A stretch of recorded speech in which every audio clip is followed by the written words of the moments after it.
So here's the brownie.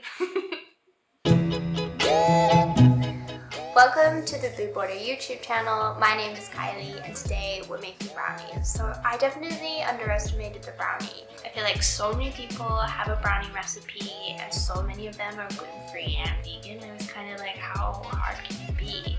But making a brownie without eggs, without gluten, that was fudgy and that held together when it was being cut was definitely way more of a challenge than I thought it was going to be. There's nothing that irritates me more than a gluten-free bake that falls apart when it's cut or lifted out of the pan. And I did so many tests where the flavor and the texture were really great, but they just completely fell apart. But luckily I figured it out and I'm pretty proud of this recipe. Love you to try it, and if you do, please comment below. Take a pic, you can tag us at blue_border on Instagram. I would love to see if you make these, and I'm going to talk you through it so there's no excuses. Okay, we're going to start off by making a flax egg. So we're going to combine 15 grams of ground flax with 75 grams of water, and flax is going to act as a binder in place of an egg here, and it's also going to provide a little bit of structure since we're doing a gluten-free bake.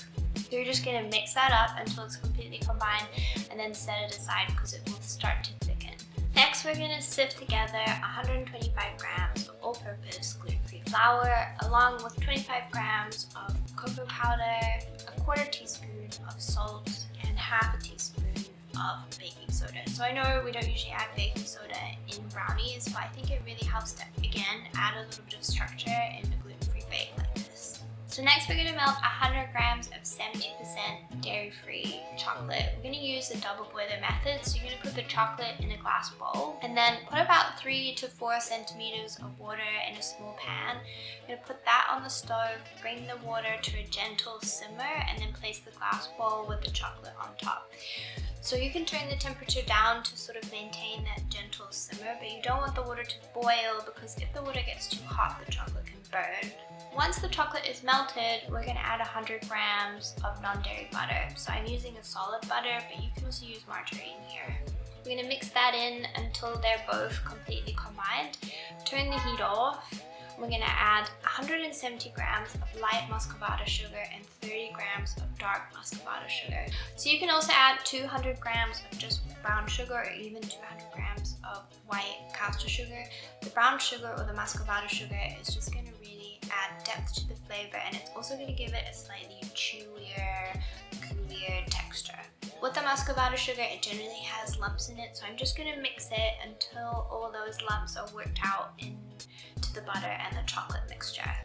So once all the lumps are worked out, there might be like 1 or 2 left, it's completely fine, but just as long as the majority of them have been worked out, we're going to take that and add it to the flour mix. You're just going to pour that in, and then we're going to add the flax. So the flax will be thick now, and you're just going to pour that in with the butter and the sugar, and then we can start to mix it. So you're just going to mix until it's completely combined. It will take 2 or 3 minutes. You don't have to worry too much about over mixing because there's no gluten in this, but you do want to be aware that you're activating the baking soda as soon as you add liquid to the mix. So I've also lined a pan with baking paper. I've just roughly cut a piece of baking paper that's the size of the pan, and then I place the baking paper into the pan and I get a rough idea of where the corner is, and then cut parallel to the short edge of the baking paper just until where the corners are going to be.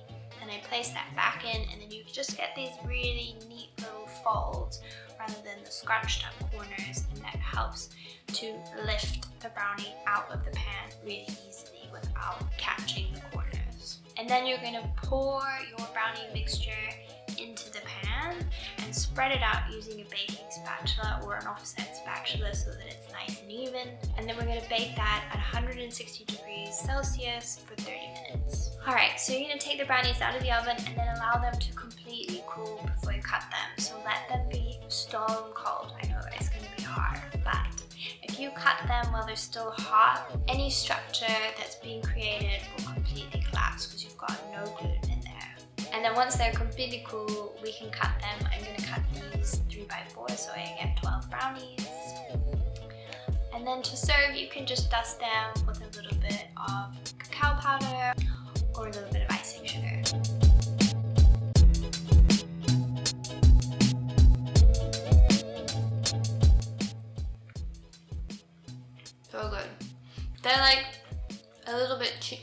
get that chewiness from the muscovado sugar, and they almost have like a little bit of a crusty, crunchy top, which